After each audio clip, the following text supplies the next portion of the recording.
Hello everyone! Welcome back to this game.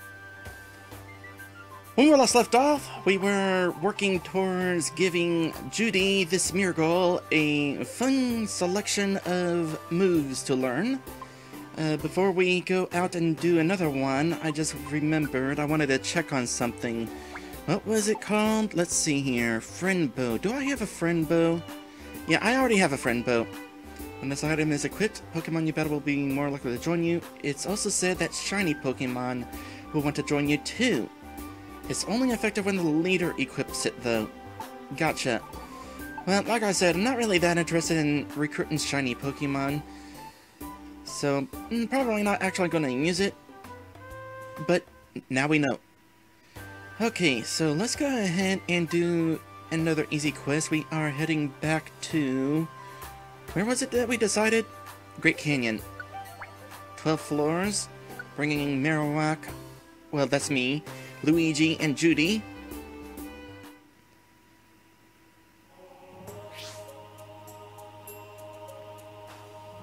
Okay, Judy, I need you to kind of pay attention here. This is how you use Boomerang.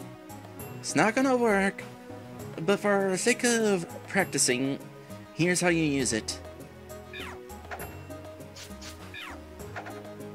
I'm demonstrating it twice. So, hold that thought. Need to make sure that it is absolutely the most recent move used. So, hold that thought. Okay, get back over here. Don't get so distracted by shinies. Okay, once again, pay attention. This is how you use Boomerang. It is a really good attack. Now, you try it.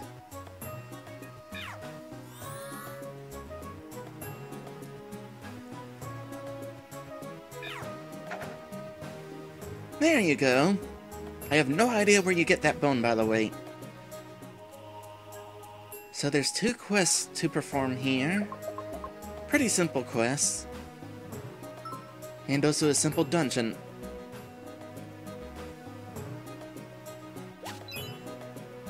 Interesting that you eyed the Rustberry first.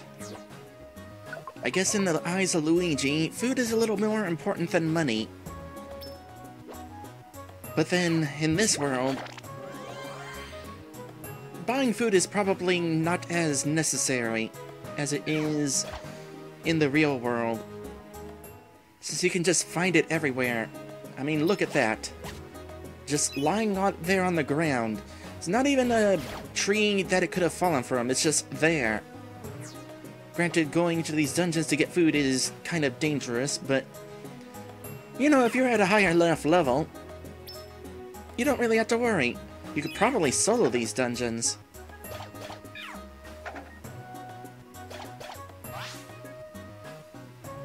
Boomerang raised up. The nice thing about that is that means Judy's Boomerang is also going to be raised up. I don't know how exactly that works. Maybe I'm just that good of a teacher. I'm so well at teaching that Judy's like automatically an expert because my instructions are just that good. I mean, probably not. I'm a terrible teacher in reality. I mean, look at how much difficulty I have explaining things sometimes. I just do all sorts of stuttering. What kind of teacher stutters all the time?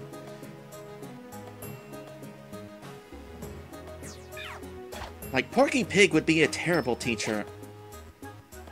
Now, thankfully, I'm a little bit better than Porky Pig.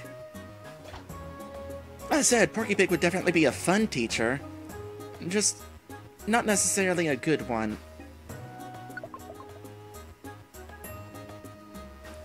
Okay, we're halfway through the dungeon. Let's go ahead and give Judy a chance to shine here. Try this out. That is going to be a good combination going forward. So I just had a random thought. You think there are any Smeargles where they might have an itchy face, but they accidentally touch their face with the hand holding the tail and suddenly their face is all painted up? Definitely a random thought, but just one of those things that's still kind of fun to think about.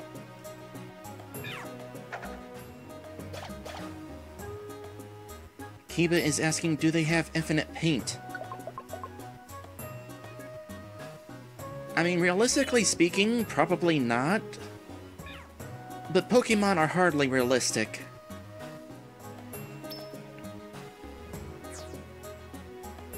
Okay, while you guys are going off fighting that, I'm going to finish this quest.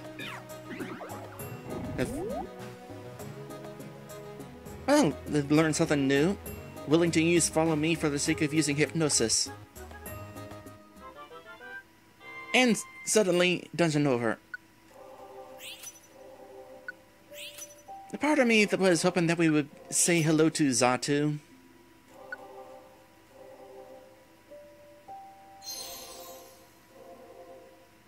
Don't need you. Kiba said, I thought his name was Bacon. No, not quite, no. Okay, one more dungeon, one more move. Let's store some stuff now. Store a couple apples. I've got just about got more of these than I'll ever need. Next time on Hoarders. I am a bit of a hoarder. My inventory is constantly filling up in just about any RPG because I'm a hoarder. But you know, considering how many days it took to get to, like, Mount Freeze and the Frosty Forest and all that, makes me wonder how many days are passing just us going around to perform these quests. So Mount Steel is short, 9 floors. Wait. Almost forgot a very, very important thing. You need another sketch still. It is very interesting that you actually have to go and do that, by the way. Imagine being a painter, and as soon as you paint something, you no longer remember how to paint. You have to have somebody teach you how to do it again. It's apparently not like riding a bike. Okay, Judy, need you to pay attention. Your last move is gonna be Headbutt.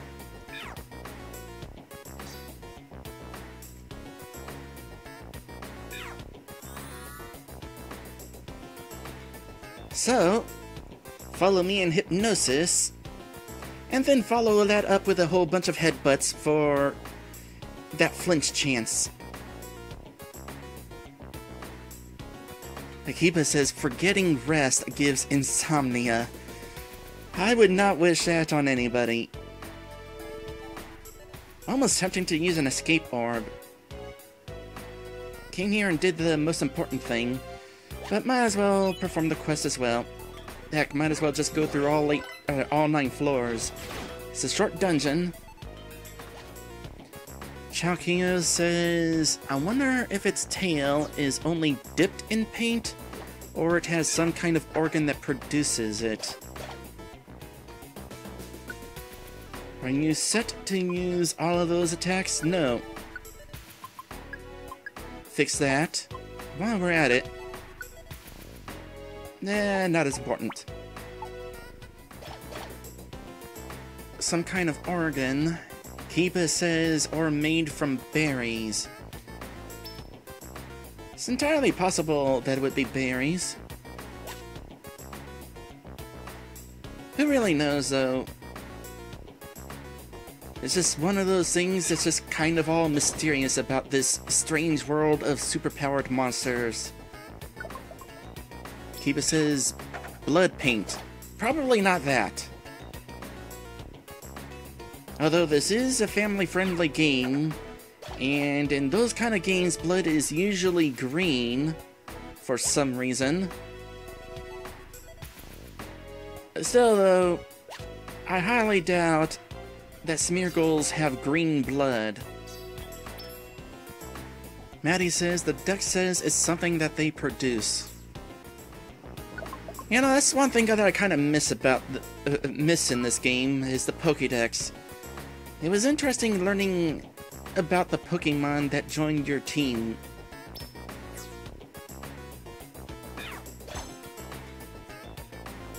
Headbutt, thwacks with tail.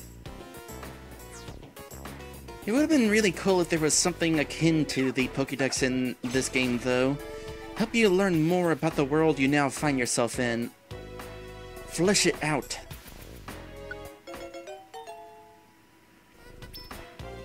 That said, supposedly the Pokédex is largely made up anyway. Like, some of the entries are so far-fetched, you have to wonder if it's just observations from whoever wrote that, rather than any study being taken place.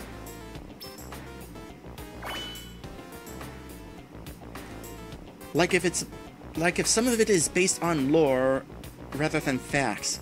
I mean, heck, there is that Pokédex entry where that literally says, "A story says that somebody turned into a Kadabra." I highly doubt that that's on that entry is factual. Still, lore is cool. It would be cool to see lore in a game like this. Actually, we did get a little bit of lore, didn't we? With the whole ritual where Smeargles paint paw prints on each other. That was a really neat thing to learn. I almost want to be a Smeargle just to be able to partake in that sort of ritual.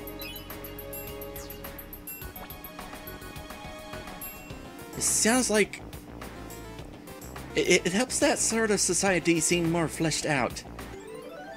And learning more of it makes me want to be a part of it. At least, with it being as innocent as painting paw prints on each other. And 50 extra points.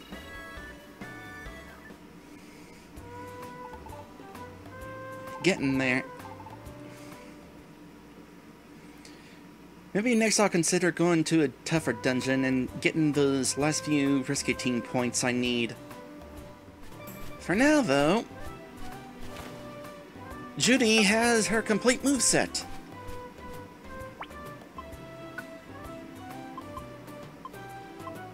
Huzzah!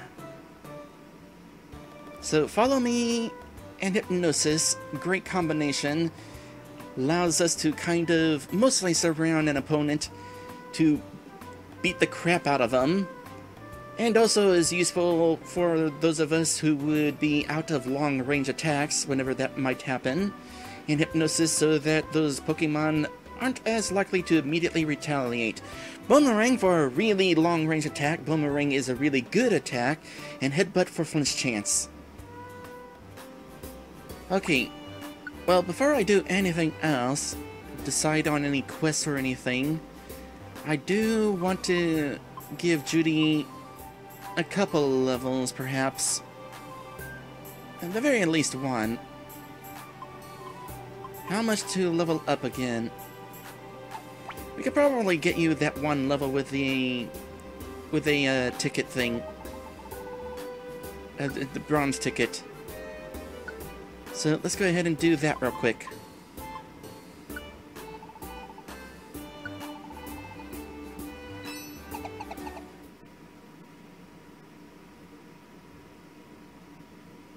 And we'll still have some other tickets.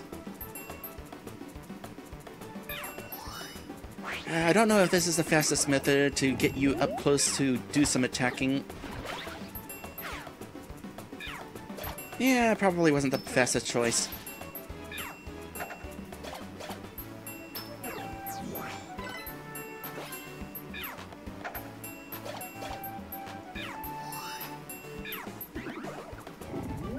Okay. I know that the countdown timer is going to go while we're doing this, but we don't need you to be automatically using that. Okay, might actually require more than one bronze ticket here. At least it was a bronze ticket that went to waste. I need to figure out that there's a way to change move settings while in town. And not have to do it inside a dungeon.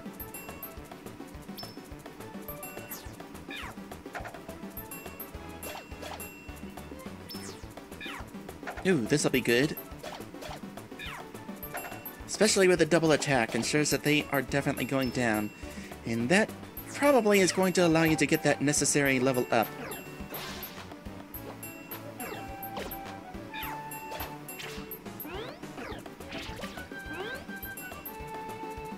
Which is good because there's some more time wasted. Fell Stinger, huh? Flinch chance is good.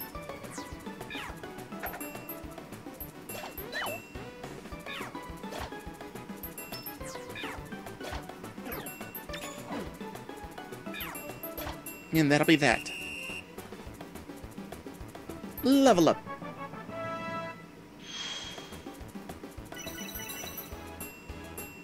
Wow, that actually went so much better than the previous time. Well, there's the two levels I was probably wanting. HP up, attack up, defense up, special attack up. All stats up. Granted, it was 2 level ups in one, but still.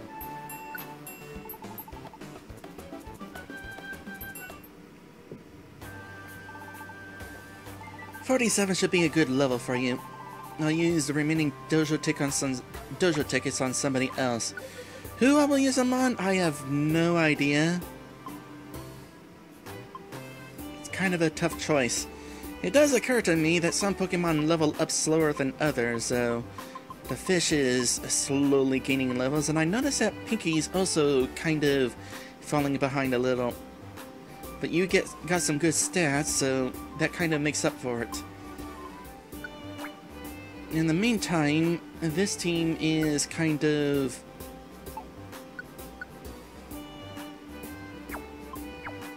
no longer necessary. And I'm thinking of actually putting Judy on this team here. This is a good, well-rounded team.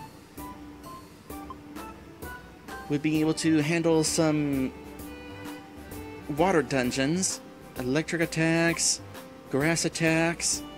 I decided to teach Meta Energy Ball. That's a good grass attack to have.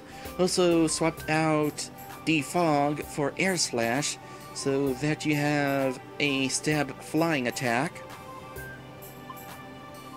And Judy would be able to be helpful for a few long-range attacks. Boomerang good against Pokemon such as Tentacool.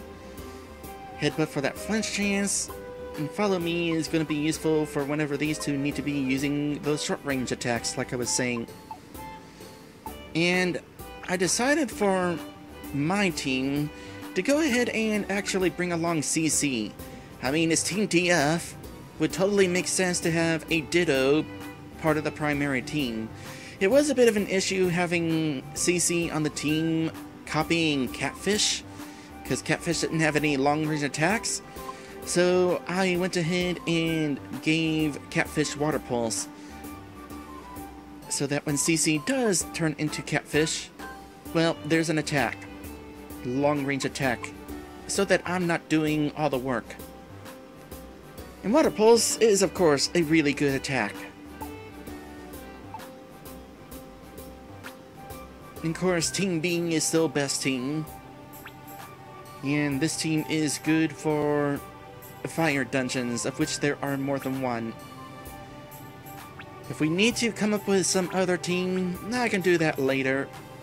Whenever it becomes apparent that the current teams are not good enough to handle what is out there. Let's take a look at accepted jobs here. Frosty Forest, Mount Freeze, Sky Tower. I don't necessarily know that I want to go to Sky Tower yet. Got so many quests there at this point. Waterfall Pond. Waterfall Pond is a place where you could get evolution stones. And it being a water dungeon would not actually be a bad place to try out that team with Butterfree, Fluffy, and Smeargle. At this point, it is a bit of an older dungeon, so they would be able to probably handle it. Well, I don't know that I'll necessarily be using evolution stones going forward, but wouldn't hurt to get some more. Actually, you know what? It's about time for me to end the stream anyway, so I might as well go ahead and end it now, and I can figure out the item situation in between streams. Thank you guys for watching, and I will see you in the next one.